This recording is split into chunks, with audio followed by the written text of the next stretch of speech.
मैं वो बंदा हूं जिसने सिर्फ 15 दिन पढ़ के 12th बोर्ड्स में 90% स्कोर किए थे। ऐरा गैरा मत समझना, IITN हूँ, IIT BHU में पढ़ता हूँ। बहुत बच्चों को सिर्फ 1 महीना गाइड करके JEE एडवांस क्वालिफाई करवा दिया और उनको IIT तक पहुंचा दिया। तो 95% लाना तो चुटकी बजाने जितना है मेरे। बहुत ही मेहनत से आपके लिए एक 3 मंथ्स का प्लान बना दिया है। जो बच्चा उसको फॉलो कर लेगा उसके 95% तो फिक्स है। जिसने और अच्छे से फॉलो कर लिया 96, 97, 98% जितनी आपकी श्रद्धा है आपके आ जाएंगे बहुत आराम से। तो इसलिए वीडियो बहुत ही ज्यादा इंपॉर्टेंट होने वाली है।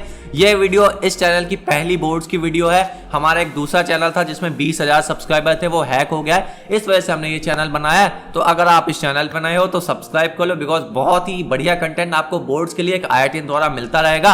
और कमेंट करके मेरे को अपना टारगेट बताओ कि आपको किस सब्जेक्ट में कितने मार्क्स लाने, English, math, Hindi, computer science, है ना, केमिस्ट्री, फिजिक्स, जिसमें जितने लाने हो मेरे को कमेंट करके बताओ। टोटल परसेंट भी कमेंट करो यार, ताकि आपको अपना गोल याद हो सके। तो चलो वीडियो स्टार्ट करते हैं। तो आ जाते हैं अपनी स्क्रीन पे। हमारे पास 3 महीने हैं। 3 महीने को हम 2 पार्ट में डिवाइड करेंगे। पहले पार्ट में हम अपना सिलेबस कंप्लीशन करेंगे, जितनी भी थ्योरी वाली चीजें हैं, जितनी भी कॉन्सेप्ट वाली चीजें, समझने वाली चीजें वो कवर करेंगे। और लास्ट के 1 महीने में हम अपनी क्वेश्चन प्रैक्टिस और मॉक टेस्ट पे फोकस करेंगे। तो चलो स्टार्ट करते हैं। करना कैसे वो मैं आपको बताता हूँ।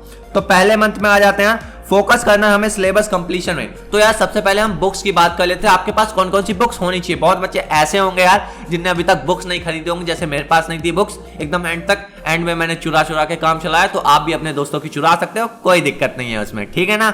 चलो, तो आपको कौन कौन सी बुक्स चुरानी है। सबसे पहले चुरानी है NCERT, physics, chemistry, math, English, Hindi, computer science. बहुत लोग यार रेफरेंस बुक यूज करते हैं, बहुत अच्छी बात है, करने दो। पर यार जो आपकी कॉपी चेक करना है, जो एग्जामिनर है वो प्योरली NCERT बायस्ड होता है, उसको NCERT के आंसर चाहिए होते हैं। मेरे इंग्लिश में यार 96 के अप्रॉक्स नंबर आए थे।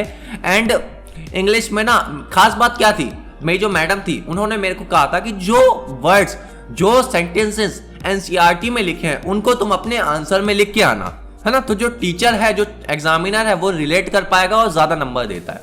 क्योंकि भाई बोर्ड तो कुछ नहीं है, सिर्फ आपके प्रेजेंट करने के तरीके पे नंबर मिलते हैं। आप कितना अच्छा प्रेजेंट कर रहे हो, कितना अच्छा लिख रहे हो, कितने अच्छे से दिखा रहे हो उनको कि हाँ भाई मेरे को आता है, भले आता कुछ ना हो। तो इसलिए NCERT पे फोकस करो। NCERT जो कह रही है वो आपको करना है, क्योंकि भाई वो नहीं सुनेगा कि SL ओरा पढ़ के आ रहे हो, कि न्यूटन पढ़ के आ रहे हो, कि क्या पढ़ के आ रहे हो।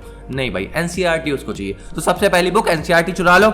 दूसरी बुक आती है NCERT के सॉल्यूशंस आते हैं, है ना, ताकि आपका थोड़ा सा काम आसान हो जाए, है ना। किसी क्वेश्चन के लिए आपको किसी दूसरे के पास ना भागना पड़े, है ना, आपका टाइम बच जाए। तो इसलिए NCERT सॉल्यूशन आपको अपने दोस्त से चुरा लेनी है। तीसरी आपकी PYQs की बुक आती है, उसको भी आप कहीं से मिल जाए तो चुरा लो। एग्जाम आइडिया, है ना, ओसवाल, ये सारी बुक्स होती है, तो कोई भी ब्रांड की आप खरीद सकते हो। नहीं पैसे चुरा लो, कोई दिक्कत नहीं है वो, है ना।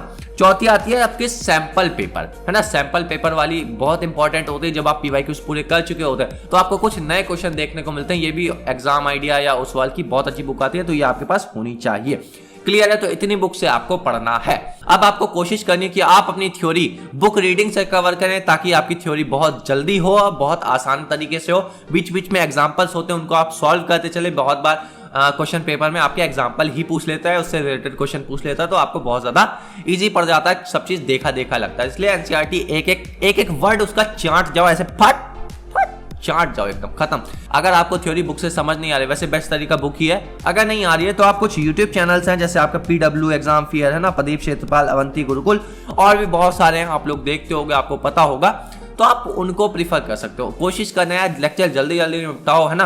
1.25x में आपको ये लेक्चर देखने हैं, ताकि आपको सब समझ में भी आ जाए, कोई चीज स्किप भी ना हो, क्लियर है, और आपका टाइम वेस्ट भी ना हो। इसके बाद एक जरूरी बात, आपको प्रॉपर नोट्स बनाने हैं। कोई भी चैप्टर आप पढ़ रहे हो, है ना, उसको अंडरलाइन कर लो, उसको एक छोटी सी कॉपी बनाकर उसमें लिखते जाओ, नोट्स बनाते हो, ताकि आपको नेक्स्ट टाइम जब आप रिविजन कर रहे हो बुक उठाने की जरूरत ना पड़े। एक बार पढ़ने के बाद बुक फेंक दो बुक की जरूरत नहीं पड़नी चाहिए। नोट्स इतने अच्छे होने चाहिए आपके, तो वो बना लोगे। फिर जब आपका रिवीजन का टाइम आएगा, जब आपका एग्जाम टाइम आएगा ना, आप बहुत कम टाइम में बहुत ज्यादा चीज रिवाइज कर जाओगे ना। और यही चीज होती है जो एक टॉपर करता है, जिसको वो दूसरे बच्चों से, जो फेलियर स्टूडेंट्स होते हैं ना, जो कम मार्क्स लाते हैं 70, 80, तो उनसे अलग कर दे। फेलियर यहाँ मत समझना कि वो लाइफ में फेलियर है। फेलियर मतलब आपसे कम है, समझ गए, ठीक है। तो आपको नोट्स बनाने हैं, है ना। सो एक्सरसाइज पूरी सॉल्व करनी है जो NCERT में दी थी, है ना। 1, 2, 3, 4, 5, 6 जितनी दी है सब करनी है। सिर्फ ऑप्शनल वाली आप छोड़ सकते हैं, है ना, उसमें आपको कोई लोड नहीं है, ऑप्शन वाली छोड़ दो, बट आपको पूरी करनी है। और जो क्वेश्चन आपको नहीं आ रहा है उसकी हेल्प आप सॉल्यूशन से ले लो कि हाँ भाई ऐसे ऐसे है, उसको दोबारा लगाओ। ऐसा नहीं कि सॉल्यूशन देख के आगे बढ़ जाना, नहीं, पढ़ना नहीं है सॉल्यूशन, ठीक है, समझना है, सीखना है और उस तरह का क्वेश्चन दोबारा करना है। क्लियर है। नेक्स्ट चीज आपकी आती है यार पीवाईक्यूज। पीवाईक्यूज आपको कैसे करने हैं यार, ईयर वाइज करने हैं। ईयर वाइज क्यों करने हैं, ताकि आपको एक आइडिया लग सके कि आप किस लेवल पे स्टैंड कर रहे हो, कितने मार्क्स आपके आने वाले हैं, ताकि आप थोड़े से डर सको, थोड़ा सा और मोटिवेट हो सको, थोड़ा सा और पढ़ो, ठीक है ना। तो इसलिए ईयर वाइज करो, सब चीज सॉर्ट हो जाएगा। अब इन 2 मंथ में ये सारा सिलेबस कवर कैसे करना है भैया, वो तो बता दो। तो वो आपको करने हैं डेली प्लान्स एंड टारगेट्स बना के। आप अपना 2 महीना पूरा प्लान कर लेंगे, है ना, प्लान एवरीथिंग, है ना, every single minute you have to plan. सब चीज प्लान कर लो, जितने चैप्टर आप करने वाले हो, है ना, लाइक आपको सपोज को 98 मार्क्स चाहिए किसी सब्जेक्ट में, तो आपको उसके लिए कितने चैप्टर करने हैं, कितना टॉपिक करने हैं, हर एक चीज प्लान कर लो। उसको यार डिवाइड कर दो, वीकली डिवाइड कर दो, है ना, वीकली डिवाइड करने के बाद उसको डेली डिवाइड कर दो, डेली डिवाइड करने के बाद उसको आवरली डिवाइड कर दो कि किस घंटे में आप कौन सा चैप्टर, कौन सा सब्जेक्ट, है ना, कौन सा टॉपिक, कौन सी बुक से कितने क्वेश्चन करने वाले हो, हर एक चीज डिवाइड कर दो। तो अगर वो बना लोगे तो बहुत आराम से हो जाएगा। दूसरी इंपॉर्टेंट चीज है कंसिस्टेंसी, बहुत ज्यादा मैटर करती है। क्या मैटर करती है भैया, कंसिस्टेंसी। तो कंसिस्टेंसी अगर आपके अंदर होगी बहुत आराम से हो जाएगा। टॉपर के पास पता क्या होता है, टॉपर के पास कुछ नहीं होता, दिमाग के पास कुछ नहीं होता, कंसिस्टेंसी होती है। कंसिस्टेंसी, है ना, आपको ऐसा नहीं करना कि एक दिन पढ़े 2 दिन रेस्ट ले रहा हो, 2 दिन पढ़े 4 दिन रेस्ट ले रहा हो, वो नहीं। डेली पढ़ो, 1 घंटा पढ़ो डेली पढ़ो, 2 घंटा पढ़ो डेली पढ़ो। ये नहीं कि एक दिन 500 घंटे पढ़ लिया और दूसरे दिन 1 भी घंटा नहीं पढ़ा, वो काम नहीं करना है। क्लियर। और हमेशा मोटिवेटेड रहो, ठीक है। अगर आप कंसिस्टेंट हो गए, आपको धीरे धीरे रिजल्ट मिलने लगेंगे तो मोटिवेशन अपने आप आएगा। शुरुआत में डिमोटिवेशन होगा, कोई दिक्कत नहीं है, लेकिन कंसिस्टेंट आपको रहना है, ठीक है। अब यार आपको 3rd मंथ में क्या करना है, आपको सैंपल पेपर सॉल्व करने हैं और सैंपल पेपर कम से कम 15 से 20 सॉल्व करके जाने हैं, ठीक है ना।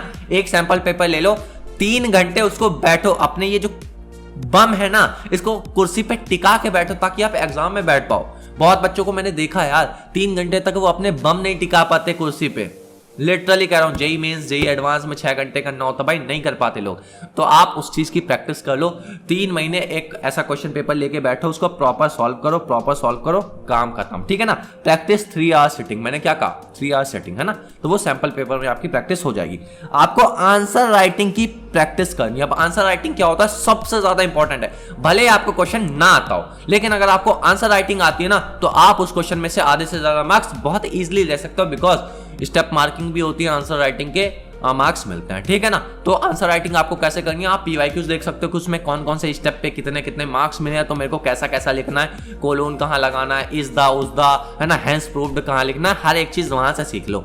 वहां से भी नहीं समझ में आ रहा है ना, ओसवाल की बुक्स आती हैं, मैंने देखी एग्जाम आइडिया, तो उन सबके पीछे ना टॉपर्स के आंसर दिए रहते हैं, टॉपर्स के आंसर। तो उनको देख लो कि भाई टॉपर्स कैसे लिख रहा है, राइटिंग ऐसे ऐसे ऐसे ऐसे गोल गोल बना के लिख रहा है, कैसे कर रहा है, तो वैसे ही कॉपी कर लो यार, वैसे ही आपको भी लिखना है अगर नंबर चाहिए तो। क्लियर है। बोर्ड्स बहुत आसान है, बहुत आराम से हो जाएगा, ठीक है। Note down types of questions, ठीक है। एक इंपॉर्टेंट चीज, जब आप क्वेश्चन सॉल्विंग कर रहे हो, पीवाईक्यूज देख रहे हो, तो आपके type of question note down कर लो कि इस टॉपिक से ऐसे ऐसे क्वेश्चंस आ रहे हैं, ताकि आपको लास्ट में रिवीजन के टाइम बहुत ज्यादा हेल्प करे, बहुत जल्दी रिवीजन हो जाए। तो आई गेस मैंने आपको समझा दिया। जो बच्चा इस चीज को फॉलो कर लेगा अच्छी तरीके से, यार प्रूवन मेथड है, जो मैंने बहुत कम टाइम में किया था, मेरे 95% आए थे। आप इसको ना थोड़ा सा ज्यादा टाइम देके और अच्छे से कर लोगे ना, आपके 95-98% कहीं नहीं गए हैं। तो भाई मेरी एक रिक्वेस्ट है, मैं इतनी मेहनत कर रहा हूँ आप लोगों के साथ, तो आप लोग भी मेरे साथ जुट जाओ।